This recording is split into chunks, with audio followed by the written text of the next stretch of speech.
పత్రిక మొదటి అధ్యాయము 17, 18, 19. సకల యుగములలో రాజయ్యుండి 18, 19.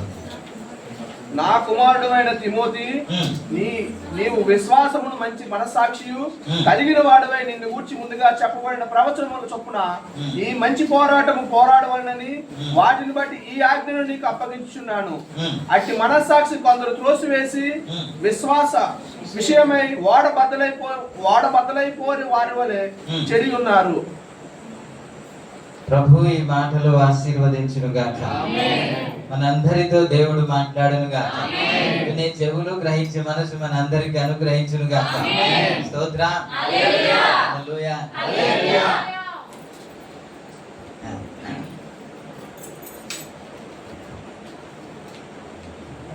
కొన్ని సందర్భంలో కొన్ని వాక్యం చదువుతూ ఉంటే నాకు సమంగా అర్థం అవ్వక మరలా చదవడానికి ప్రయత్నం చేస్తూ ఉంటాను. ఈ మాట మీకు అర్థమైపోయింది అని నేను అనుకుంటున్నాను. 18వ వచనంలో ఏమని ఉందంటే, నా కుమారుడు అయిన తిమోతి, నీవు మంచి మనస్సాక్షి కలిగిన వాడై అన్నమాట మనం చూస్తాం కదా. మంచి మనస్సాక్షి కలిగిన వాడై జీవించు అని తిమోతికి పౌలు రాస్తూ ఉన్నాడు. 18 ఏమన్నాడంటే, 19లో అట్టి మనస్సాక్షిని కొందరు త్రోసివేసి విశ్వాస విషయమై ఓడ బద్దలైపోయిన వారి వలె చెడిపోయి ఉన్నారు అన్నమాట మనం చూస్తాం. నిజానికి ఎలా చెప్పాలి అని అంటే, మంచి వాడుగా బ్రతుకు అంటే సరిపోద్ది కదా. ఏమంటే సరిపోద్దా లేదా? మంచి మనస్సాక్షి అంటాడేంటి? మంచి వ్యక్తిగా బ్రతుకు అంటే సరిపోద్ది కదా. ఏమండి? కానీ పౌలు చెప్పిన మాట, మీరు మంచి మనస్సాక్షిగా బ్రతకాలి అంటాడు. స్తోత్రం. హల్లెలూయా. ఇప్పటికే మీకు అర్థమైపోతే చదివిన మాటలు అండి లేదా? కాబట్టి పౌలు మాట్లాడుతున్న మాటల్లో ఈ ఆంతర్యం ఏమిటి? మంచి మనస్సాక్షి అంటే ఏమిటి అని కొన్ని మాటలు మీకు జ్ఞాపకం చేయాలని ఆశపడుతున్నాను. ఈరోజు ఖచ్చితంగా ప్రభు బల్లకు వెళ్తున్నాం కాబట్టి దానికి సంబంధించిన మాటలే అని నేను భావిస్తూ ఉన్నాను.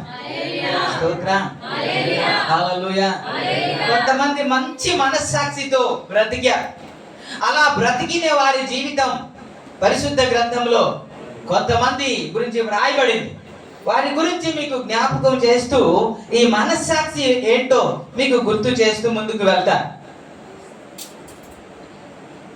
కొంతమంది అంట ఈ మనస్సాక్షిని తోసేశారంట. ఏంటంటే అలాగే ఉందా? 19లో ఏముంది? కొందరు త్రోసివేసి విశ్వాస విషయమైన ఓడ బద్దలైపోయిందంట కదా. మనం పాడుతూ ఉంటాం కదా, ఏమని? బ్రతుకున్నావా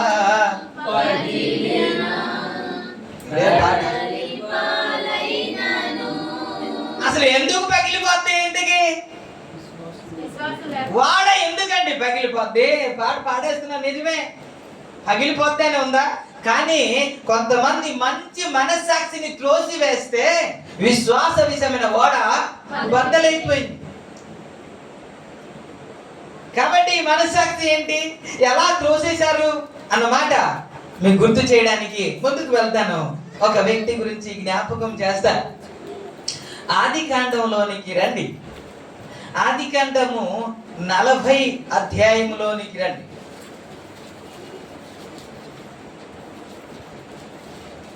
40 అధ్యాయంలో 15వ వచనంలో వ్రాయబడిన మాట మనం చదువుదాం.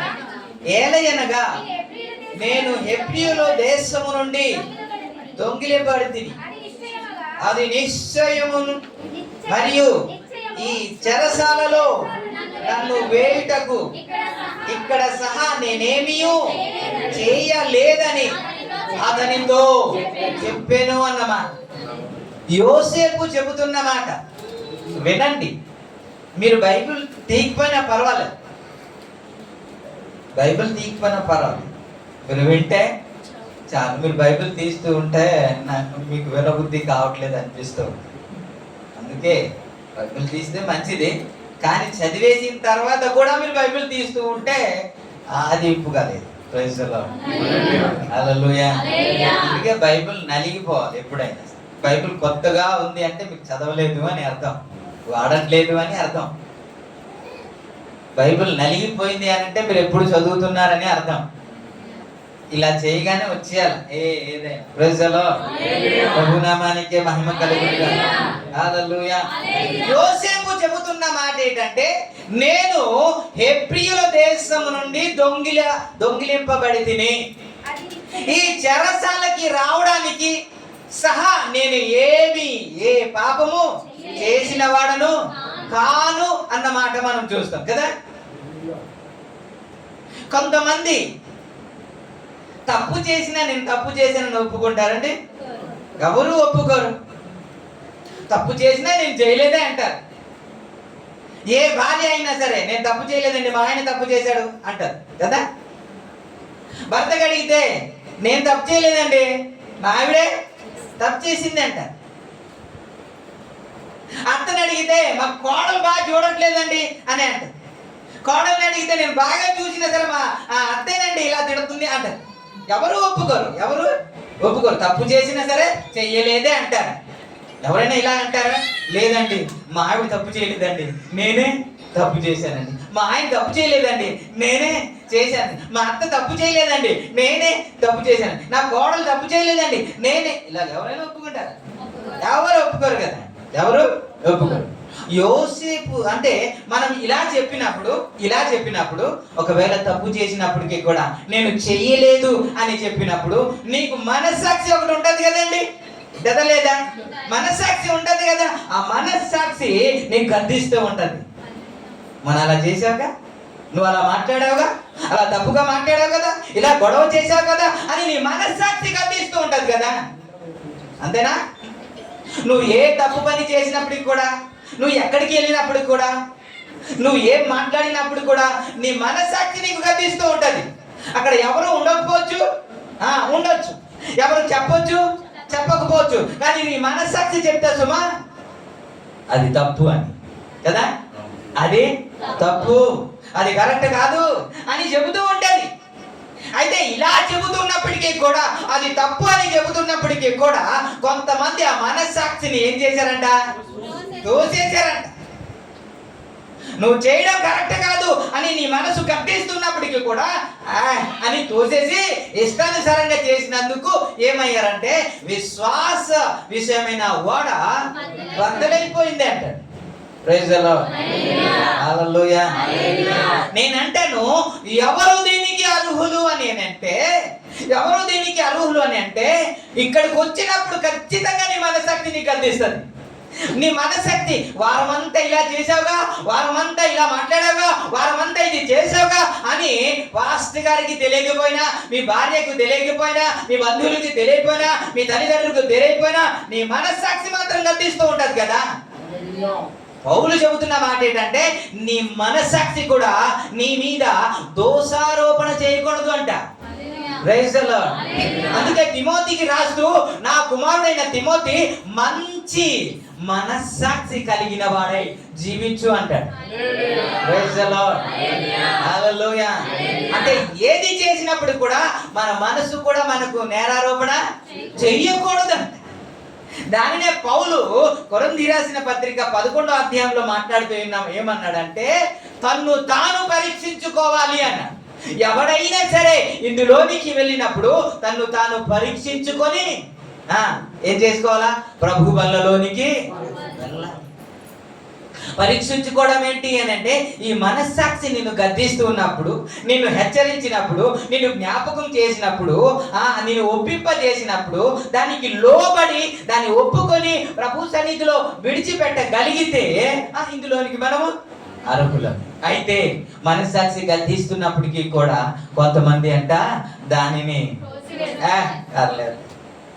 రొట్టే కదా, కొద్ది ద్రాక్ష రసమే కదా అని పక్కన నెట్టేసి ఇలా చేయి చాపేసి తాగేసారంట. దానికి జరిగిన ఫలితం ఏంటంటే పాడుకుంటున్నారు వీళ్ళు. బ్రతుకునావా పగిలిన కడలి పాలై కదా, త్రోసివేయడం ఎందుకు, పగిలిపోవడం ఎందుకు, పాటలు పాడడం ఎందుకు? నడిపించేవాడు ఆయనే కదా, నావికుడు ఆయనే కదా, నాయకుడు ఆయనే కదా. ఆయన నీ పడవను నీ నావను నడిపిస్తే పగిలిపోద్దా? ఏమండి, నడి సముద్రంలో మునిగిపోద్దండి ఆయన నడిపిస్తే. కానీ మన పాట ఏంటి? పగిలిపోయింది, అలానేమో ముంచి వేసేస్తుందంట. దేవునికి స్తోత్రం, హల్లెలూయా. యోసేపు చెబుతున్న ఈ సాక్ష్యము మంచి మనసుతో చెబుతున్న సాక్ష్యం ఇది.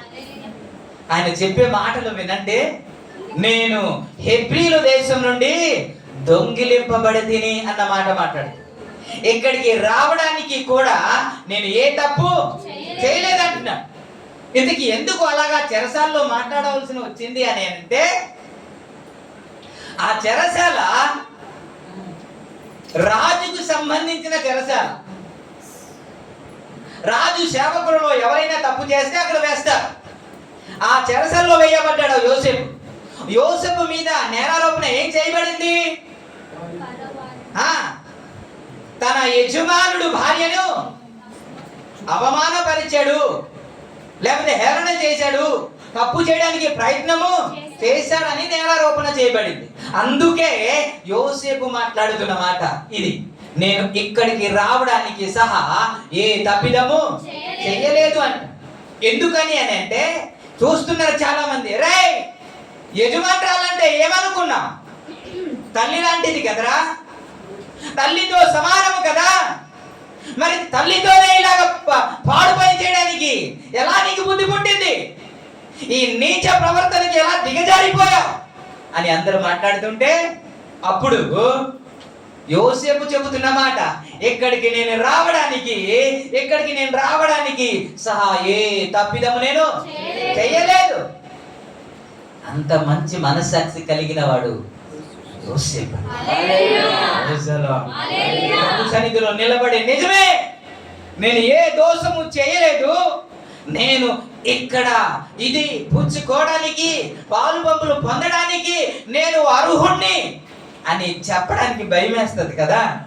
అన్ని గుర్తుకొచ్చేస్తాయి కదా, ఏవేవో మాట్లాడాం, ఏవేవో చేసాము, ప్రతిదీ గుర్తుకొచ్చేస్తాయి కదా. కానీ యోసేపు అన్యులు ఎదుట నిలబడి చెబుతున్న మాట ఏంటంటే, ఇక్కడికి రావడానికి ఏ తప్పిదము నేను చేయలేదు. అంటే మీలో ఎవరైనా సరే నేరారోపణ నాకు చేయొచ్చు అన్నట్టు మాట్లాడుతున్నా. ఇంతగా తన మనస్సాక్షిని కాపాడుకోవడానికి ఏంటో తెలుసా? మీరు 42వ అధ్యాయంలో, 42వ అధ్యాయంలో 18వ వచనంలో వ్రాయబడిన మాట ఏంటో తెలుసా?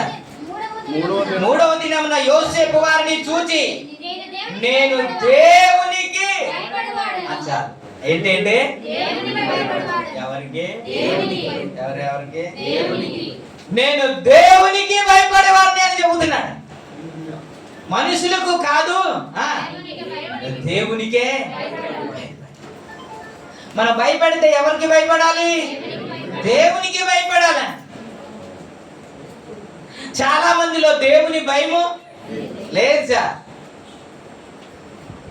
తల్లిదండ్రులకు భయపడతాం, పెద్దోళ్ళకి భయపడతాం, పాస్టర్స్ కి భయపడతాం. పాస్టర్ ఉంటే ఒకలాగా కదా, పాస్టర్ వెళ్ళిపోతే మరొకలా.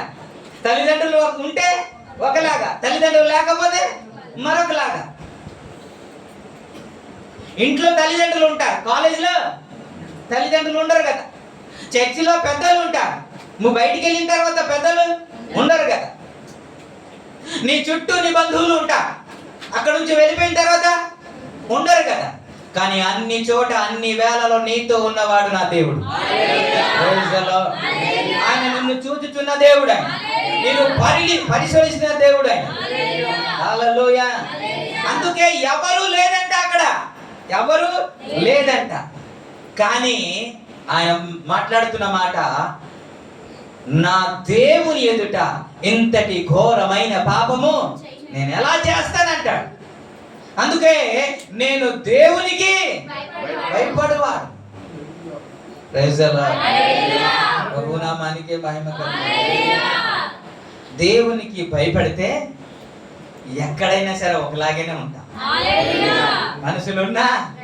మనుషులు లేకపోయినా, తల్లిదండ్రులు ఉన్నా, తల్లిదండ్రులు లేకపోయినా, బంధువులు లేకపోయినా ఒకేలా ప్రవర్తిస్తాం. ఎందుకని? మనం భయపడింది దేవునికి అండి. యేసుక్రీస్తు ప్రభు వారు ఒక దినాన్ని ఏమన్నారు? మత్తయి సువార్త 10వ అధ్యాయం 28వ వచనంలో, మీరు మనుషుల్ని ఎందుకు భయపడతారు?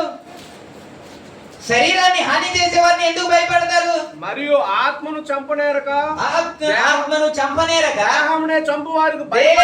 చంపువారికి మీరు భయపడకూడదు. కానీ ఆత్మను దేహమును కూడా నరకములో పడవేయగలిగిన భయపడిరి. ఎవరిని భయపడాలంటే చెప్పండి. ఎవరైతే అంటే శరీరానికి ఎవరైతే హాని చేస్తారో వారికి భయపడడం ఏంటండి? వారు ఏం చేస్తారు? శరీరానికి మాత్రమే హాని చేస్తారు.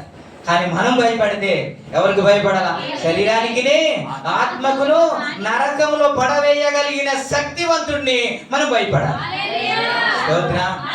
అందుకే యోసేపు అంటున్నాడు, నేను దేవునికి భయపడేవాడు. స్తోత్ర. అలా ఎవరికంటే? మా ఆయన అంటే చాలా భయం అండి కదా. కొద్ది ముందు రండి, మీ పిల్లలు ముందు రండి. పిల్లలు మీకే బెంజి కమన్ రండి. ఎక్కడున్నా?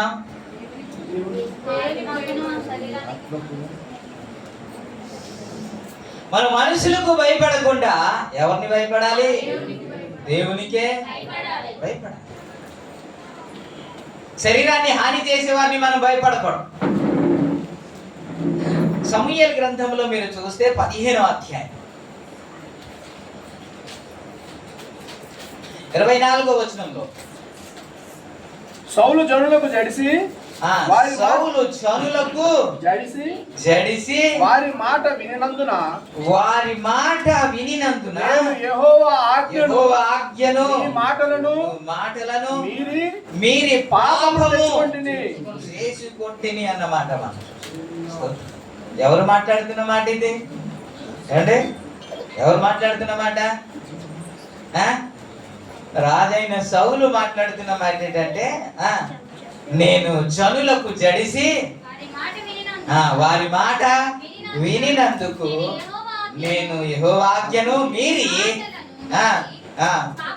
పాపము తెచ్చుకుంటుంది అన్నమాట. దేవునికి స్తోత్రం. ప్రభు నామానికి మహిమ కలుగుగాక. మనం ఎవరిని భయపడాలి? ఎవరిని లోబడాలి? ఎవరిని? దేవునికి మనము లోబడాలి. కానీ రాజైన సౌలు జీవితంలో ఎవరిని భయపడ్డాడంటే మనుషుల్ని భయపడ్డాడంట. మనుషులు పాపము చేశానంట. Praise the Lord. హల్లెలూయా. యోసేపు ఎవరికి భయపడేవాడంట? దేవునికి భయపడేవాడు. కాబట్టి ఆయన చెబుతున్న మాట 12వ వచనం ఒకసారి 37:12.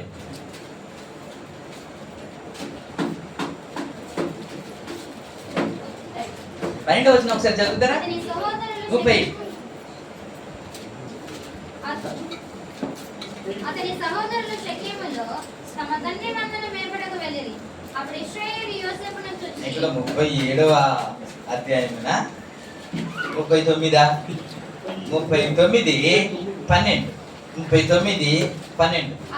అప్పుడు ఆమె అతని వస్త్రము పట్టుకొని తనతో సైనింపమని చెప్పగా అతడు తన వస్త్రమును ఆమె చేతిలో విడిచిపెట్టి తప్పించుకొని ఏం చేశాడు? పారిపోయాను అన్నమాట. దేవునికి స్తోత్రం. హల్లెలూయా. ఎక్కడి నుంచి పారిపోతున్నాడు? ఎక్కడైతే హాని కలుగుతుందో, ఎక్కడైతే ప్రమాదం ఉందో అక్కడి నుండి పారిపోతున్నట్టు. ఎవరు? దేవుని యందు భయము భక్తి కలిగిన వ్యక్తి ఎవరైనా సరే చేసేది ఏంటంటే, ఏదైనా ప్రమాదకరమైన పరిస్థితి ఉంది అని అంటే అక్కడి నుంచి ఏం చేయాలి? అక్కడి నుంచి పౌలు కూడా ఒక సందర్భంలో మాట్లాడుతూ తిమోతి రాసిన పత్రిక 2వ అధ్యాయము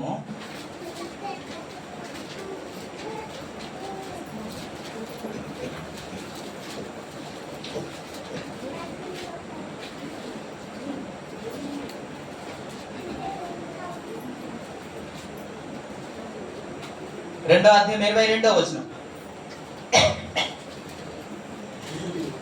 తిమోతి 2వ పత్రిక 2వ అధ్యాయం 22. నీవు యవనేచ్ఛం నుండి పారిపొమ్ము, పవిత్ర హృదయులై ప్రభువునకు ప్రార్థన చేయు వారితో కూడా నీతిని, విశ్వాసమును, ప్రేమను, సమాధానమును వెంటాడము అని మాట.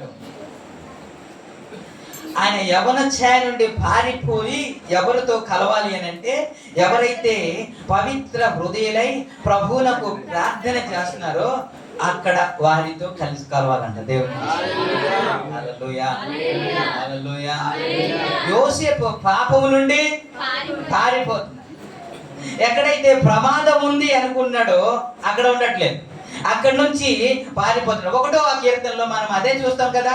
1వ కీర్తనలో వ్రాయబడిన మాట ఏంటంటే, కమన్, దుష్టుల ఆలోచన చొప్పున నడవక, పాపుల మార్గంలో నిలవక, అపహాసకుల కూర్చుంట చోట కూర్చుండక, యెహోవా ధర్మశాస్త్రమందు ఆనందించుతూ ధ్యానం చేయ.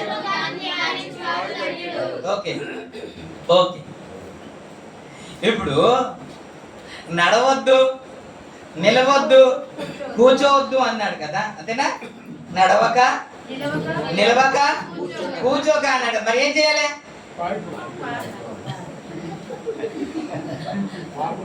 అంతే కదా. ఇప్పుడు నిలవకూడదు, కూర్చోకూడదు, నడవకూడదు అంటే చేసేది ఏంటి? ఇంకా పారిపోవడం దేవునికి ఇష్టం. అందుకే పౌలు అంటాడు, నీ యవన ఛాయ నుండి పారిపోదు. ఇప్పుడు చెప్పబడిన మాట కొత్త నిబంధనలో చెప్పబడిన మాట. కానీ యోసేపు జీవితంలో పాత నిబంధనలో ఇంకా ఆ ధర్మశాస్త్రమే లేనప్పుడు ఆయన చేస్తుంది ఏంటంటే, ఎక్కడైతే ఆత్మీయ జీవితానికి ప్రమాదకరంగా ఉందో, ఎక్కడైతే నష్టకరంగా ఉందో అక్కడ ఉండకుండా అక్కడ నుంచి పారిపోతున్నాడు. దేవునికి స్తోత్రం. హల్లెలూయా. అక్కడక్కడే ఉండకుండా, వారితోనే మాట్లాడకుండా, వారితోనే బాధకండి చేయకుండా, అక్కడ ఉంటే నీకు ప్రమాదం అని తెలిసినప్పటికీ కూడా వారితోనే సహవాసం చేస్తూ, వారితోనే జీవిస్తూ ఉంటే కుదరదు కదా. ఇప్పుడు ఎక్కడైతే ప్రమాదం అని తెలిసిందో, ఎక్కడైతే నష్టం అని తెలియందో, ఎక్కడైతే అపాయం అని తెలిసిందో, ఇప్పుడు యోసేపు చేసింది ఏంటంటే అక్కడ నుంచి ఏం చేస్తున్నాడు? అక్కడ నుంచి ఏం చేస్తున్నాడు? ఆ గుంపు దగ్గరికి వెళ్తే మంచిది కాదు కదా, వాళ్ళు నేర్పిస్తారు కదా, అది చేయమంటారు కదా అని తెలిసినప్పుడు కూడా ఎక్కడికి వెళ్దాం?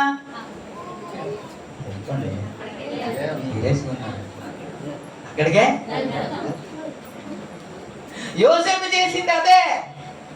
ఎక్కడుంటే ప్రమాదం, ఎక్కడుంటే మంచిదే కాదు, మనకు ప్రాణహాని కూడా ఉండొచ్చు అని ఎప్పుడైతే తెలిసిందో, తన ఆత్మీయ జీవితానికి ఎప్పుడైతే నష్టం కలిగిందని తెలిసిందో, కలుగుతుందని తెలిసిందో అక్కడ నుంచి పారిపోయాడండి. ఇప్పుడు ఎవరితో కలవాలి? ఇప్పుడు మనం చదువుకున్నాం కదా 2వ పత్రికలో, తిమోతి రాసిన పత్రిక 2వ అధ్యాయం 22వ వచనంలో ఏంటంటే, ఎవరితోనే శుద్ధ హృదయం కలిగి, మంచి హృదయం కలిగి ప్రభువునకు ప్రార్థన చేయ వారితో కలిసిపోవాలంట మనం కదా. మనం అక్కడ నుంచి పారిపోయి, అన్నిల నుంచి పారిపోయి, మనం ఎక్కువగా సహవాసం చేయడానికి ఎవరితో ఇష్టపడతాం? అన్నిలతో సహవాసం చేస్తాం, ప్రార్థన లేని వారితో సహవాసం చేస్తాం, ఆత్మీయులతో సహవాసం చేస్తాం, వారితోనే ఉంటాం, వారితోనే మాట్లాడుతుంటాం. కానీ పౌలు చెబుతున్న మాట ఏంటంటే, అక్కడ నుంచి నువ్వు పారిపోయి ఎవరి దగ్గరికి వెళ్ళిపోవాలి? ప్రార్థన చేసే వారితోనే, శుద్ధ హృదయము, పవిత్ర హృదయము ఎవరైతే కలిగి ఉన్నారో వారితో నువ్వు వెంటాడు అన్నట్టు.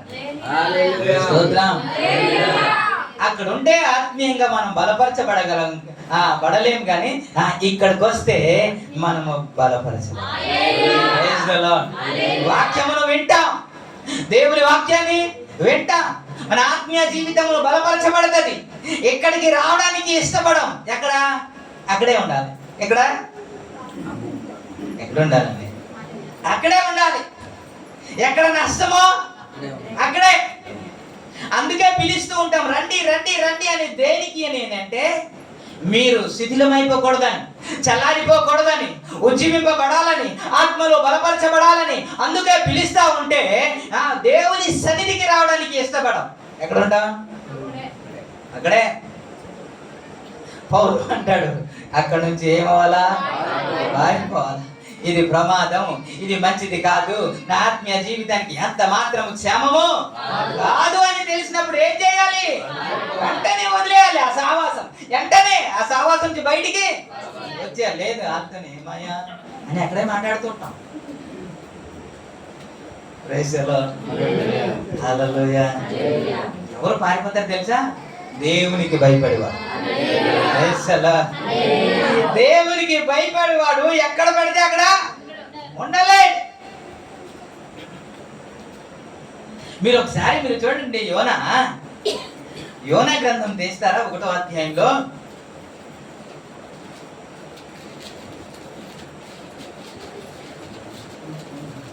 3వ వచనం చదువుతారా? అయితే యెహోవా సన్నిధిలో నుండి తర్షీ పట్టణమునకు పారిపోవాలని యోనా యొప్పేకు పోయి తర్షీకు పోవు ఒక వాడను చూచి ప్రయాణమునకు కేవించి యెహోవా సన్నిధిలో నిలవక ఓడవారితో కూడి ప్రయాణమునకు తర్షీకు పోవుటకు ఓడ ఎక్కెను అన్నమాట. ఎక్కడ ఉండట్లేదు? దేవుని సన్నిధిలో ఉండకుండా ఓడవారితో కూడే లేకపోతే కూడి ప్రయాణం చేయడానికి కేవి ఇచ్చాడంట. ఎవరితో? అన్యులతో సహవాసము చేయడానికి ఇష్టపడుతున్నాడు. దేవుని సన్నిధిని వదిలేయడానికి ఇష్టపడుతున్నాడు. సముద్రంలో తుఫాను పుట్టడానికి కారణం ఎవరండి? యోనే కదండి. ఓడలో ఉన్న ఇంత సరుకులన్నీ చేతులారా సముద్రంలో పడవేసి నష్టపరచుకోవడానికి కారణం ఎవరు? ఈడే. ఎక్కడ ఉండాలో అక్కడ ఉండక, ఎక్కడ ఉండకూడదు అక్కడ ఉండడానికి ఇష్టపడతాడు. ఎవరితో సహవాసం చేయాలో వారితో సహవాసం చేయక, ఎవరితో సహవాసం చేయకూడదో వారితో సహవాసం చేస్తాడు. అందుకే ఇతడు ప్రవక్త అని బైబిల్ చెబుతూ ఉంటే, ఇతడు ప్రవక్త అయినప్పటికీ కూడా ఒక అన్యుడు వచ్చి ఓయ్ నిద్రపోతా ఏం చేస్తున్నావు అని చెబుతున్నాడు. ఒక దైవ సేవకుడికే ఒక మామూలు మనిషి వచ్చి నువ్వు ఎంతవరకు నిద్రపోతావు, లేచి ప్రార్థన చేయి అని అడుగుతున్నాడు. ఎంత స్థాయికి దిగజారిపోయాడు ఒకసారి ఆలోచించండి. ఆ ప్రవక్తే వారందరికీ తెలియజేయాలి, దేవుని వాక్యాన్ని ప్రకటించాలి, దేవుని మార్గాన్ని ప్రకటించాలి, సత్య మార్గాన్ని ప్రకటించాలి, దేవుని మార్గంలోకి అందరినీ నడిపించాలి. కానీ ఒకడు చెప్పవలసిన పరిస్థితి వచ్చింది. ఎందుకు తెలుసా? ఎక్కడ ఉండాలో అక్కడ ఉండాలి, ఎవరితో ఉండాలో అక్కడ. మీరే ఒక్కసారి ఆలోచించండి, మీ మనస్సాక్షిని ఆలోచించండి. మీకు దేవుని సన్నిధిలో ఉండాలనిపిస్తుందా, లేకపోతే ఇంట్లో ఉండాలనిపిస్తుందా? మీ వాళ్ళతో ఉండాలనిపిస్తుందా, క్రైస్తవులతో ఉండాలనిపిస్తుందా, ఆత్మీయులతో ఉండాలనిపిస్తుందా? వదిన మన ఇల్లంగానండి అని ఈ మాటలు మాట్లాడుకుని ఉండాలనిపిస్తుందా, లేకపోతే కూర్చుంటే దేవుని వాక్యం మాట్లాడుతూ మనము చేయాలనిపిస్తుందా? నేను వీడియోస్ ఒకటి చూస్తున్నా. ఆ వీడియో ఒకటి చూస్తున్నాను. ఏంటో తెలుసా? యవనస్తులందరూ అంటే అమ్మాయిలే ఒక బస్సులో క్యాంప్కి వెళ్ళారు, యాత్రకి వెళ్ళారు అనుకుందాం. యాత్రకి వెళ్ళినారు, ఏం చేస్తారు? ఒక చోట దిగారు, అక్కడ ఏమంటారు, నీరు కారుతుంది, వాటర్ ఫాల్స్ కారుతుంది. అక్కడ బస్సు ఆపారు. ఇక్కడ వీళ్ళందరూ దగ్గర 50 మంది ఎంతమంది ఉంటారు. వాళ్ళు ఏం చేస్తున్నారంటే దేవుని పాటలు పాడుకుంటూ డాన్స్ చేస్తున్నారండి. స్తోత్రం చెప్తలే. గుండె మీద చెయ్యేసి చెప్పండి, ఎప్పుడైనా విహార యాత్రకి వెళ్ళేటప్పుడు ఇలా మీరు పాటించారా? లేకపోతే ఇంకొకట బ్యాట్ పట్టుకుంటారా, బాల్ పట్టుకుంటారా, అక్కడ ఆడుకుందాం చేసేది అది కదా. వీళ్ళు ఏదేదో ఆడుతూ ఉంటారు. నాకు చాలా సంతోషం అనిపించింది. యవనస్తులు అంటే వారు దేవుని పాటలు పాడుకుంటూ డాన్స్ చేస్తున్నారు. దేవునికి స్తోత్రం. ఎక్కడికి వెళ్ళినా సరే నీ ఆత్మీయత ఇతరులకు కనబడాలి. స్తోత్రం. ఎక్కడికి వెళ్ళినా సరే నీ పక్కన ఆత్మీయులు మాత్రమే ఉండాలి. హల్లెలూయా. అదే మనం బలపరచాలి. ఎక్కడైతే నష్టం కలుగుతుందని తెలిసిందో యోసేపు ఏం చేస్తున్నాడంటే అక్కడ నుంచి పారిపోతున్నాడండి. స్తోత్రం. హల్లెలూయా. ఎవడు ఇది చెబుతున్న మాట? పౌలు మాట్లాడుతున్న మాట కదా. పౌలు తిమోతికి రాస్తున్న మాట కదా, నీవు మంచి మనస్సాక్షి కలిగి జీవించు. ఇంతకీ ఇతను మంచి మనస్సాక్షి కలిగి జీవించాడా అని అంటే అపోస్తుల కార్యము 23వ అధ్యాయము మొదటి వచనంలో ఒకసారి చూస్తారా? పౌలు మహాసభ, అదే మీరు తీశారు కరెక్ట్. పౌలు మహాసభ వారిని నేను చూచి, సహోదరులారా నేను నేటి వరకు కేవలం మంచి మనస్సాక్షి గలవాడనే దేవుని ఎదుట నడుచుకొనుచుంటినని చెప్పాడు. దేవునికి హల్లెలూయా. ఇతను చెప్పడం కాదు, అందుకే వాక్యం చెప్పడం చాలా ఈజీ అనుకుంటారు మీరు. చెప్పడం చాలా ఈజీ కావచ్చు, కానీ చెప్పేవాడు పాటించాలి కదా. పాటించకుండా మనం చెప్పకూడదు కదా. దేవునికి స్తోత్రం. తిమోతికి చెబుతూనే ఇతని సాక్ష్యం కూడా చెబుతున్నాను, నేను మంచి మనస్సాక్షి గలవాడనే. తన మనస్సాక్షి గద్దించట్లేదంట, తన మనస్సాక్షి కూడా ఏ లోపము కనబడలేదంట. అలాగా పౌలు జీవించాడంట.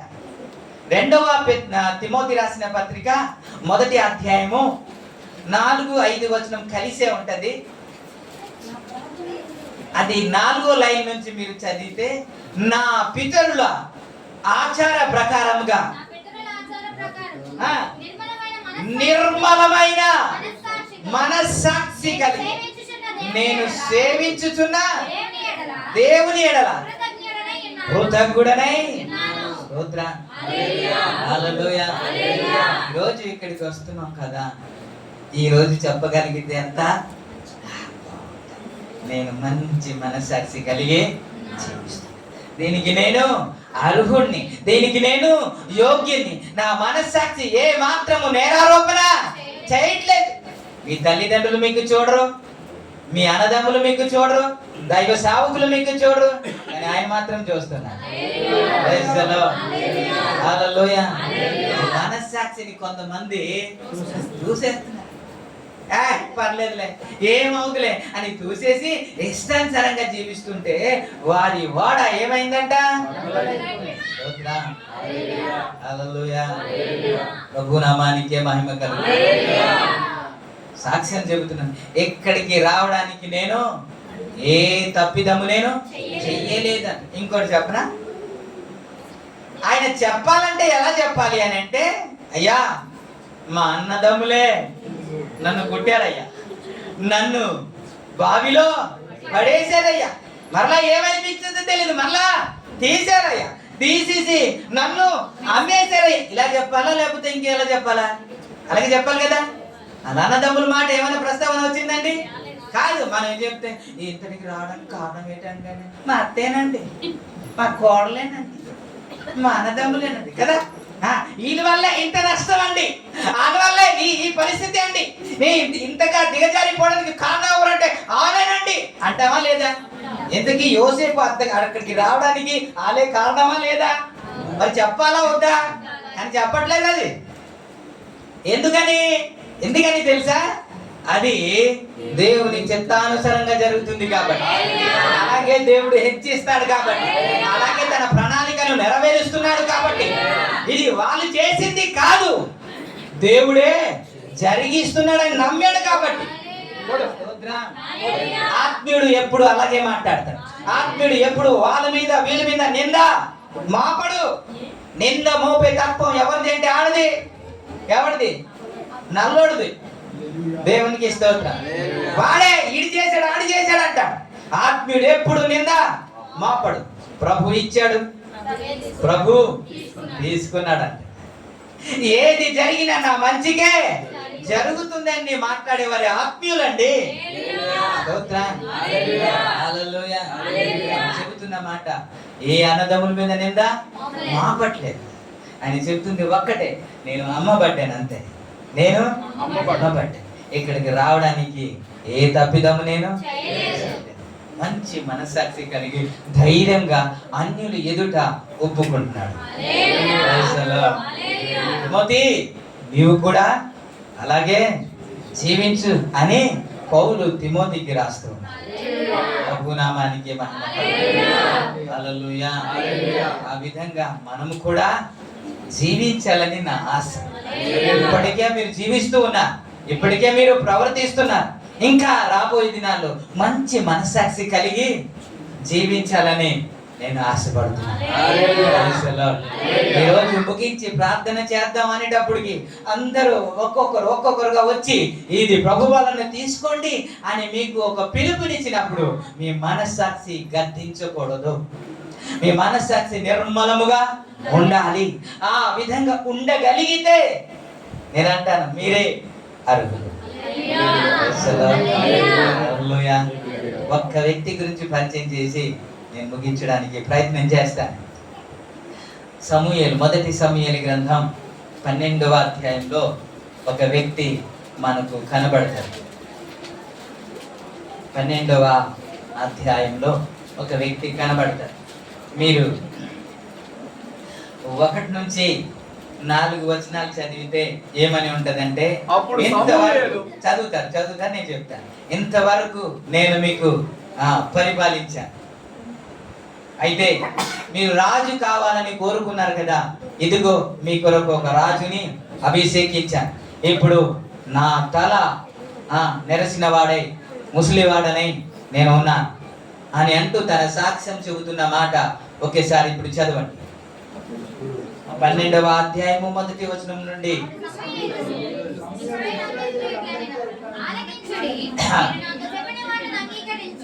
మీ మీద ఒక రాజుగా నియమించి ఉన్నాను.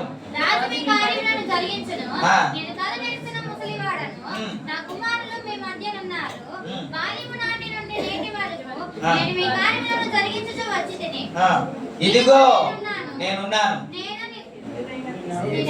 నేను ఎవరి యొద్దనైనను ఎవరి గర్భమునైనా పట్టుకొంటినా, ఎవరికైనా అన్యాయం చేసి తినా, ఎవరినైనా బాధ పెట్టి తినా, న్యాయము నాకు అగపడకుండా ఎవరి వద్దనైనా లంచము పుచ్చుకొంటినా, అలాగు చేసినాడు యెహోవా సన్నిధిని ఆయన అభిషేకము చేయించిన వాని ఎదుటను నా మీద సాక్ష్యము పలుకవలెను.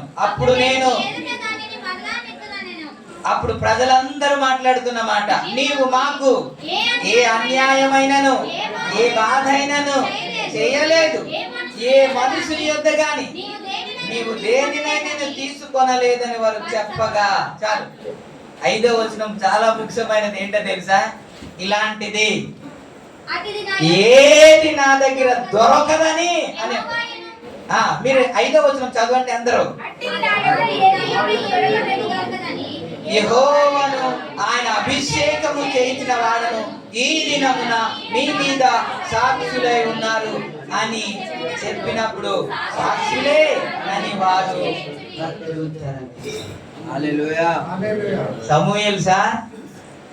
సమూయేల్ మాట్లాడుతున్న మాట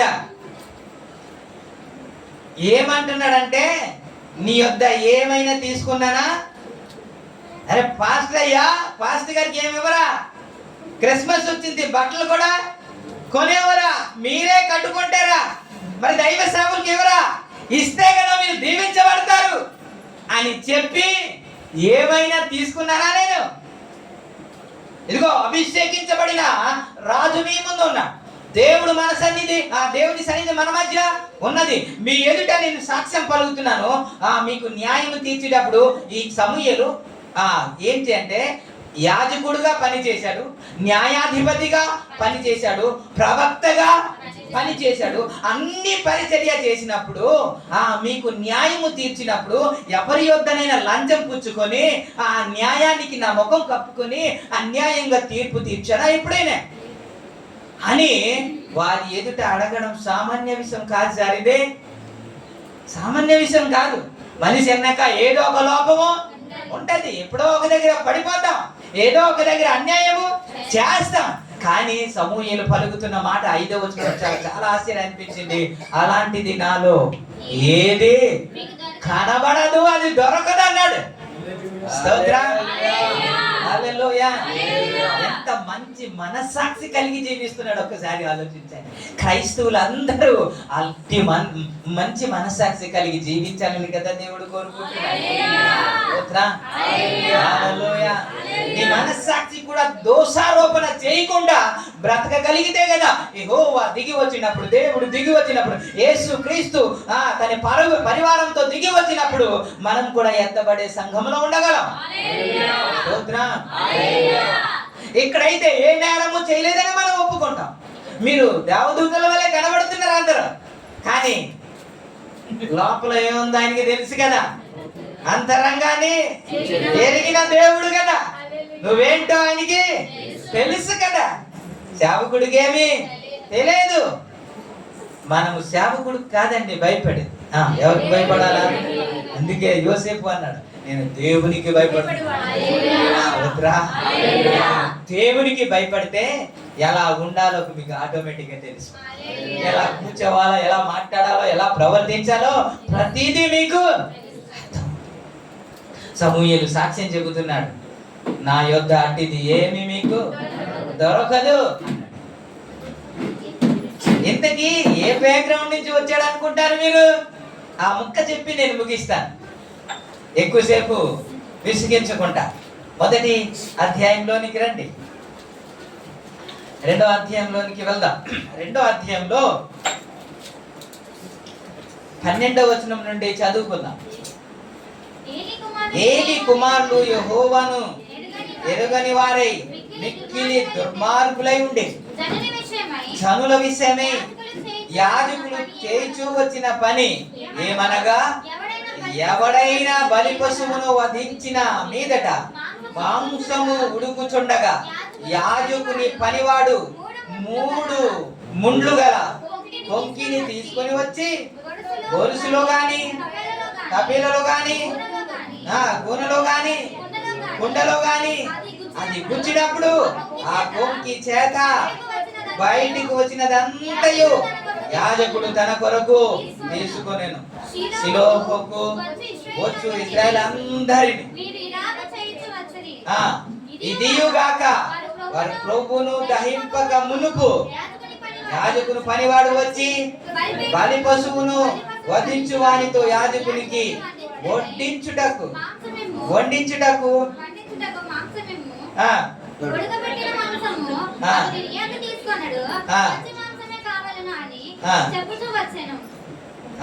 ఈ క్షణమందే వారి ప్రభువును దహింతురు. తర్వాత నీ మనస్సు వచ్చిన తీసుకొని వచ్చినని వారితో ఆ మనిషి చెప్పిన ఎడల వాడు అలా వద్దు, ఇప్పుడే ఇవ్వవలను, లేని ఎడల బలవంతం చేత తీసుకొద్దునని. అందువలన జనులు యెహోవాకు నైవేద్యం చేయుటకు అసహ్యపడుటకు ఆ యవనులు కారణమైంది కనుక 18లో ఏమన్నాడు తెలుసా? బాలుడైన సమూయేలు యెహోవాకు పరిచర్య చేస్తున్నాడు. హల్లెలూయా. తనకు ముందు పరిచర్య ఎలాగుంది? తన సేవకులు పరిచర్య ఎలా చేస్తున్నారు? ముందు పరిచర్య చేసేవారేమో బలి అర్పించిన తర్వాత ఆ క్రొవ్వును దహించకుండానే మాకు ఉడకబెట్టిన మాంసం వద్దు, పచ్చి మాంసమే కావాలంటే, అయ్యా అయ్యా అయ్యా కాసేపు ఆగండి అయ్యా, అది ఆ దహించిన తర్వాత మీకు నచ్చినట్టే తీసుకెళ్ళిపోండి అన్నా సరే వద్దు అని లాక్కుని వెళ్ళిపోయే పరిస్థితి. అంటే ఇలాగా విశ్వాసుల ద్వారా ఏం చేస్తున్నారండి? లాక్కుంటున్నా. ఈ రోజుల్లో కూడా జరుగుతుంది ఏమిటి అని అంటే ఎక్కువగా, అందుకే నేను అన్నిటికీ దూరం ఉంటాను. దీని మీద నేను ఆశపడ్డాను అనుకోండి, నా మెసేజే మారిపోద్ది. ఇప్పుడు ఎలా తెలుసా? దైవ సేవకు మీరు ఇవ్వాలి, ఇస్తే మీరు దీవించబడతారు. ఈ మెసేజ్లు వస్తాయి. ఈ మెసేజ్లు వస్తే పాపం మీకు ఏం ఉండదు, మీరు తీసుకొచ్చి పెడుతూ ఉంటారు. ఒక దైవ సేవకుడు నాకు బాగా తెలుసు, పేరు చెప్పడానికి ఇష్టపడిన రికార్డింగ్ అవుతుంది కాబట్టి ఆయన ఇప్పటికీ చెబుతున్న మాట ఏంటంటే, నేను ఎక్కడికి వెళ్ళా ఏది ఇస్తే అదే తాగుతానన్నాడు. నేను యవనస్తుల పరిచయకి ఆయన పిలిచాను, నాకు బాగా తెలుసు. పిలిచిన తర్వాత ఆయన కూర్చొని ప్రారంభం ముందు గ్రేప్ జ్యూస్ తయారు అన్నాడు ఆయన. ఏం కావాలంట? ఇప్పుడు వాక్యం చెబుతున్న మాట ఏంటంటే, నేను ఎక్కడికి వెళ్ళినా నీళ్ళు ఇస్తే నీళ్ళు తాగుతాను, ఏమిస్తే అదే తాగుతాను, నేను ఏది కోరుకున్నా అని చెప్పాడు. నాకు తెలుసు ఆయన సంగతి. అందుకే నా టేస్ట్ ఏంటో మీకు చెప్పట్లేదు. అనవసరంగా నేను చెప్పాను, ఏదో టిఫిన్ చేస్తుంటే నాకు కొత్తిమీర పచ్చడి అంటే చాలా ఇష్టం అని. సాయంత్రానికి ఒక కప్పులోనే ఇదిగో అన్నాడు. ఏంటి కొత్తిమీర పచ్చడి అంటే? ఇలా చేస్తారని నాకు తెలిసే నా టేస్ట్ ఏంటో, ఏ దైవ సేవకు నాకు ఇది కావాలి, ఇది నాకు ఇష్టము అని ఎక్కడ చెప్పకూడదు. అలా విశ్వాసుల దగ్గర దండకూడదు. Praise the Lord. హల్లెలూయా. అయినా బలవంతం చేస్తుంటారు కొంతమంది. అయినా బలవంతం చేస్తారు. సమూయేలు అంటాడు, మీ వద్ద ఏమైనా నేను తీసుకున్నానా, గార్ధమైనాను లేకపోతే ఏదైనా సొమ్మైనాను తీసుకున్నానా, ఇప్పుడే మీరు చెప్పండి. దైవ సేవకుడు ఉన్నాడు, లేకపోతే అభిషేకించబడిన రాజు మీద ఉన్నాడు, ఇప్పుడే సాక్ష్యం చెప్పండి అని అంటే ఎవరు చెప్పట్లేదు. ఏ రోజు ఏ నాడు రూపాయి తీసుకోలేదు అంటున్నాడు. Praise the lord. ఆసామాస పరిచర్య కాదండి. అంత నమ్మకముగా జీవించడం అంటే, అంత మనస్సాక్షి, నిర్మలమైన మనస్సాక్షితో జీవించడం అంటే అంత ఈజీ కాదు. ఈ రోజుల్లో నేను ఒక దగ్గరికి వాక్యం చెప్పడానికి నేను వెళ్ళాను. వెళ్తే ఆ దైవ సేవకుడు నాతో ఇలా అన్నాడు, అయ్యా దశం భాగం చెప్పండి అన్న. ఏం చెప్తాను, పేరు చెప్పను మీకు తెలుసు అనేసి, దశంభాగం గురించి చెప్పండి. ఏలియా ఎప్పుడైనా అయ్యా అయ్యా అయ్యా నా కొరకు కొద్దిగా అన్నాడా? ఏలియాని పోషించలేదా? అరే ఇటు కరువులో చచ్చిపోతుంటే ఏలియాని దేవుడు పోషించలేదా? మనం అడిగితే ఎవరిని అడగాలి? ఆయన్ని అడగాలి. మన ప్రత్యేకంగా కాదు, సందర్భం బట్టి కదా మాట్లాడుతున్నాను మీకు. నేను దాన్ని ఎప్పుడు ప్రత్యేకంగా నేను ప్రిపేర్ చేయలేదు, సందర్భాన్ని బట్టి మీకు తీసుకొచ్చాను. అది ఖచ్చితంగా మనము చెయ్యాలి. దేవునికి స్తోత్రం. హల్లెలూయా. హల్లెలూయా. మనం ఆధారపడితే ఆయన మీద ఆధారపడాలి. ఆయన అద్భుత రీతిగా నడిపించే దేవుడు, నిన్ను పోషించే దేవుడు, ఆయన నిన్ను దీవించే దేవుడు. Praise the lord. కొంతమంది సొంత శక్తి మీద ఆధారపడుతున్నారు కాబట్టి చర్చికి రాలేకపోతున్నారు. నిన్ను దీవిస్తేనే నువ్వు దీవించబడగలవు. అందుకే దావీదు అంటాడు, నువ్వు దీవిస్తే అది ఎన్నటెన్నటికి దీవెనకరంగా ఉంటది అని ఎవరైతే నమ్ముతారో ప్రతిదీ పక్కన పెట్టి ముందు దేవుని సన్నిధికి వస్తారు.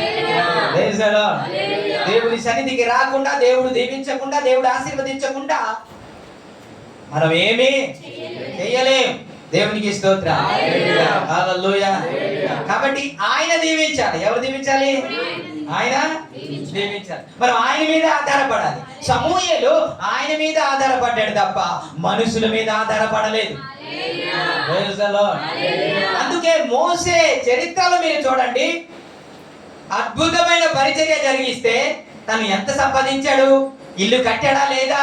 తన ఆస్తి ఏంటి? తన పిల్లల ఆస్తి ఏంటి? బైబిల్లో ఎక్కడ మెన్షన్ చేయబడలేదు, ఎక్కడ చేయబడలేదు. ఇంకా చెప్పాలంటే ఇతడు గొప్పవాడు కాబట్టి, ఆ 40 లక్షల మంది నడిపించే వ్యక్తి కాబట్టి అంతా ఇతనికే రావాలి కదా.